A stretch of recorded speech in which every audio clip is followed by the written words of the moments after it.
They thought the story was finished. The king was dead. The crown was gone. And history had already decided who he was. Then science opened a grave. DNA taken from a twisted spine and shattered skull did something terrifying. It confirmed his identity and exposed a lie that had survived for over 500 years. The man beneath the crown didn't match the monster in the stories. His body contradicted his portraits, and his bloodline didn't match the throne he claimed, because hidden inside his DNA was a break in the royal line itself. If the blood was wrong, who really had the right to rule England? Was this king a tyrant remembered correctly, or a ruler destroyed by fear, propaganda, and betrayal? To understand how a skeleton beneath a car park rewrote a nation's history, we have to return to the moment this king rode into battle and vanished forever.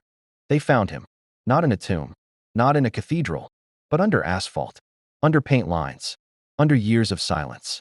A king, buried like a criminal. No crown, no coffin, no name, just bones, twisted by violence and time. At first, no one believed it. England's most hated king, reduced to a skeleton beneath a parking lot. But the bones told a story, one history never expected. The spine, curved sharply, not monstrous, but human. The skull, split by brutal blows, proof of a death surrounded by betrayal. And then came the question. That changed everything. What if history lied? What if Shakespeare was wrong? What if the villain king was never the monster we were taught to hate? To answer that, scientists turned to something medieval England never had: DNA, and what it revealed would shake royal bloodlines. Centuries later, they tested the bones, expecting confirmation. What they found went further.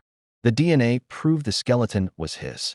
Beyond doubt, beyond debate, the king was real, but the body carried truths history never recorded. His spine, bent by scoliosis, not deformity, not evil, a medical condition, hidden beneath armor, and exaggerated by enemies. After his death, then came the face. DNA rebuilt his appearance. Not a monster, not a caricature, but a man, fair-skinned, blue-eyed, light-haired, nothing like the villain centuries of stories had created. And then came the most unsettling result: the bloodline. When scientists compared royal DNA, they found signs that somewhere in the generations, a royal father was not a biological father, not proof of illegitimacy, but proof that royal blood was never as pure as history claimed, which meant the crown was always more fragile than people believed.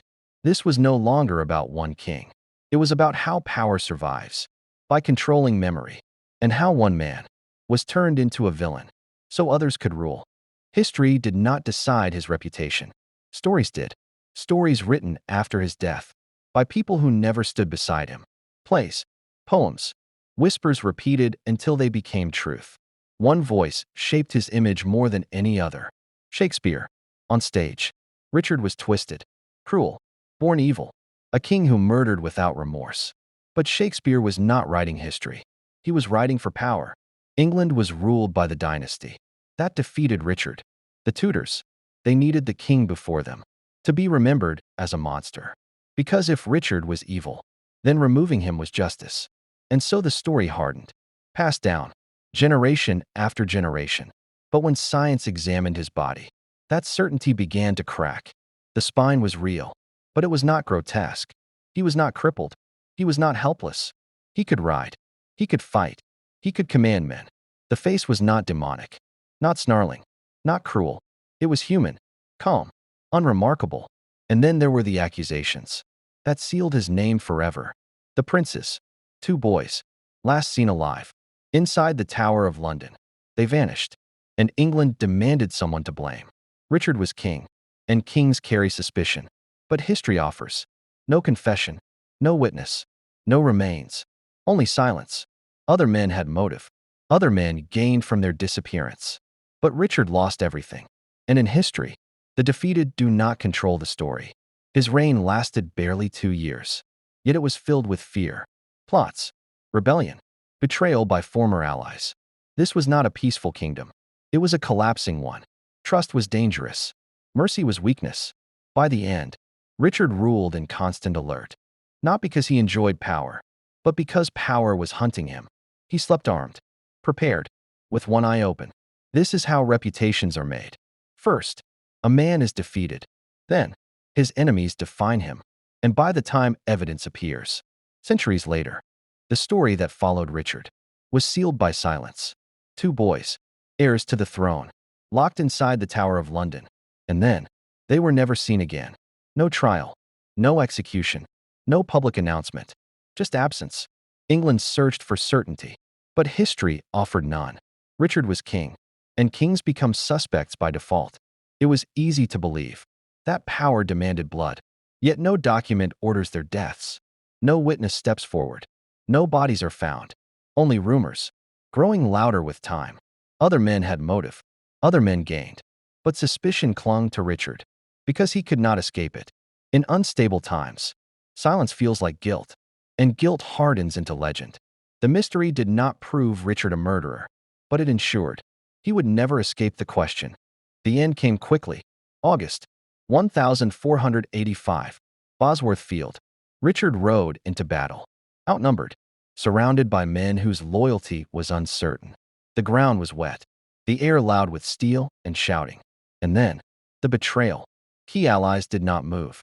Some turned away. Richard saw his chance slipping, so he chose the impossible.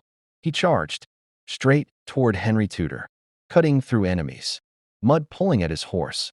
This was not a retreat. It was a final decision. If the crown would be lost, it would be lost in motion. Richard was killed fighting, not fleeing, struck down in chaos. His body stripped of honor. A king, left exposed. On the battlefield, history rarely forgives defeat. Centuries later, science reopened the case. DNA confirmed his identity, his bloodline, his physical condition. It corrected exaggerations. It dismantled caricatures. But it could not answer the question that mattered most. DNA cannot reveal intent. It cannot tell us what Richard feared, what he believed, what choices haunted him. Science showed us his body, but history still debates his soul. The evidence softened the monster, but it did not crown a hero, because truth is rarely clean. Richard III was not redeemed. He was re-examined. His story reminds us that power is dangerous. Victory writes history, and defeat erases nuance. When Richard was found, beneath a parking lot, England was forced to pause, not to forgive, but to question. Was he a tyrant, or a man destroyed by fear and a collapsing kingdom? That question still matters, because history is not just about kings. It is about who controls the story. If you want documentaries that challenge legends, question villains, and uncover the human truth behind power,